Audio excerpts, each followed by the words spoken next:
The Adpocalypse. If this word doesn't sound familiar to you, then you've been living under a rock. It was a very dark and depressing time for YouTubers as YouTube has become into something else. Imagine being held accountable for the massive change on YouTube. Imagine being not able to pay your rent this month. This is the history of YouTube advertisers' boycott.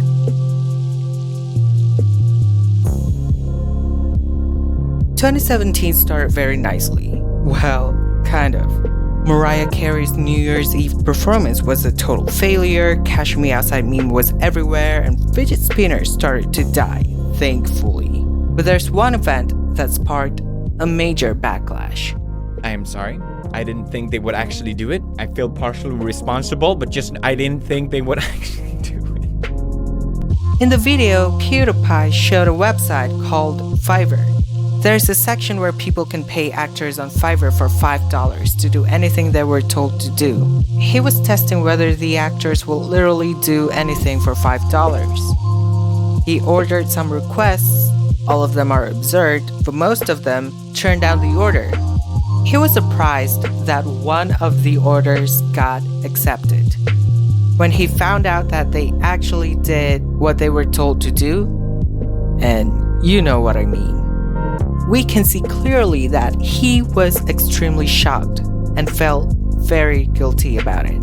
The Wall Street Journal quickly made an article to accuse PewDiePie as an anti-Semite. A lot of people knew that this article, written by Ben Fritz, was obviously taken out of context. To make matters worse, the Wall Street Journal did not discuss the matter with PewDiePie first, but contacted Disney beforehand. At that time, they were working together on a project. As a result, Disney cut ties with him, and the second season of his YouTube art series called Scare PewDiePie was unfortunately cancelled. It was all because of one article that started the whole fire.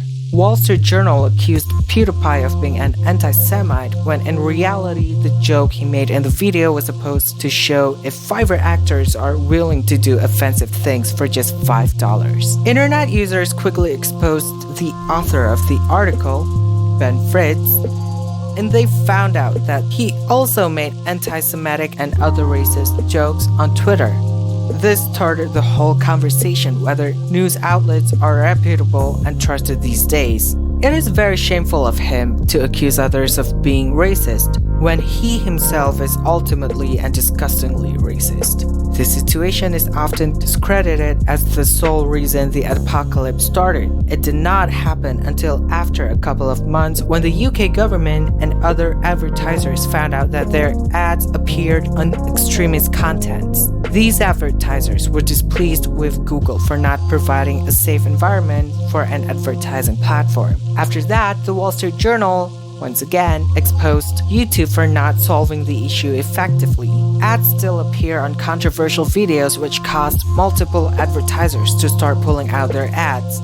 H3H3 Production claimed that the Wall Street Journal faked the screenshot on their news article about ads still appearing on racist videos, but Redditors quickly pointed out that Ethan Klein's claim was misleading, as videos that featured copyrighted music may be shown with ads, but all revenues are taken by the copyright holder. As the news broke, more and more advertisers opted out their ads on YouTube. This massive advertiser boycott is the first wave of the Adpocalypse. Google made the algorithm even stricter to the point that non-controversial videos were mistakenly demonetized. This change had affected content creators universally, as their source of income plummeted down to 70% of their usual earnings per day. To combat this, YouTubers started to use other alternatives to gain revenue, such as Patreon and merch selling.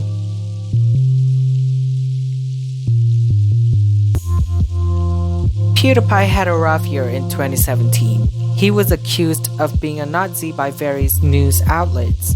A few months later, he faced another controversy in September, when he was live streaming PlayerUnknown's Battleground, or PUBG, on YouTube Gaming. During the gameplay, he accidentally slipped the N-word when an opponent shot his partner, Brad, to death. He immediately knew it was wrong for him to say the word, but that one particular moment sparked a major outcry from the public. This resulted in the developer of Firewatch, Sean Veneman, to react negatively and challenge to file a DMCA takedown for playing their game on his channel. Some people think it was just a small matter and people just made it into a big deal. But to some people, the word is very offensive.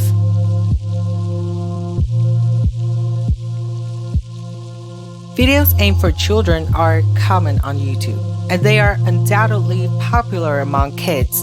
However, some took this opportunity to exploit children by uploading suggestive and weird videos featuring cartoon characters, which are highly popular among the very young demographics.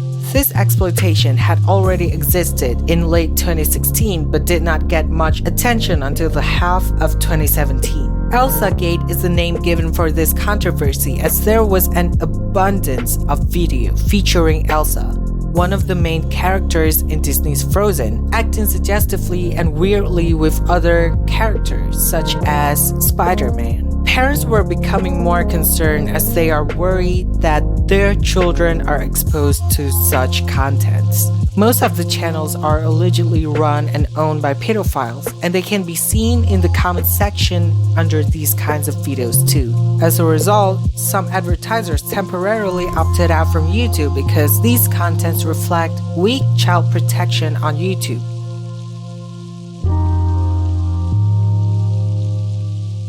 Logan Paul is a very famous YouTube vlogger who came from Vine. He started his vlogging career in 2016. His channel became one of the most watched channels on YouTube. Most of the audience are young kids. In December 2017, Logan Paul traveled to Japan and recorded his experiences there.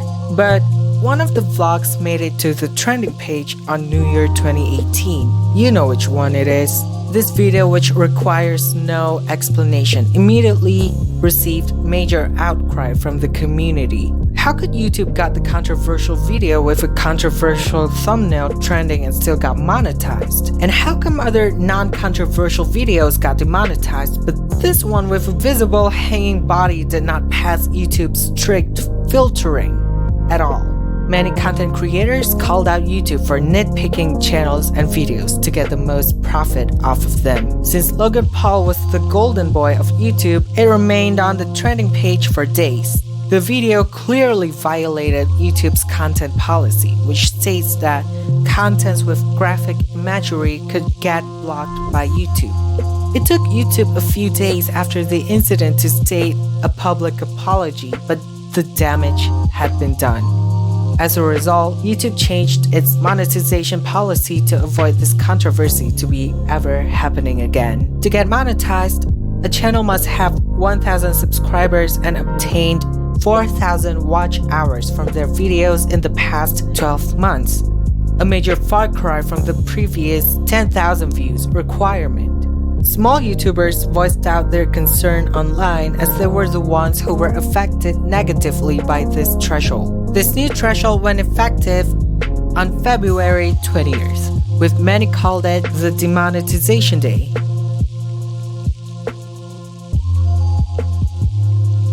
YouTube was created to share videos easily with anyone.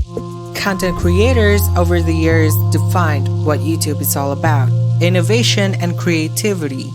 YouTube is a free platform where anyone can watch their favorite contents on demand, unlike television. But after years of advancement, YouTube is becoming bigger and bigger that it is hard for it to control itself. It has now become a giant corporate where everything is restricted to appeal to advertisers, not the community.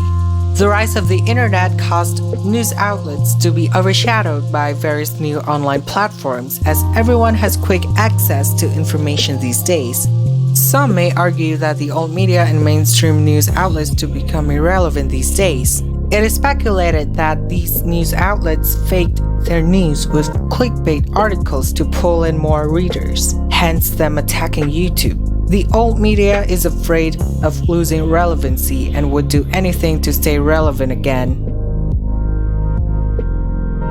Hey guys, if you made it this far, thank you for watching. If you like this content, don't forget to subscribe and also hit that like button. And if you guys have any suggestion on what I should cover on the next video, please comment down below. I'll see you beautiful people in the next video.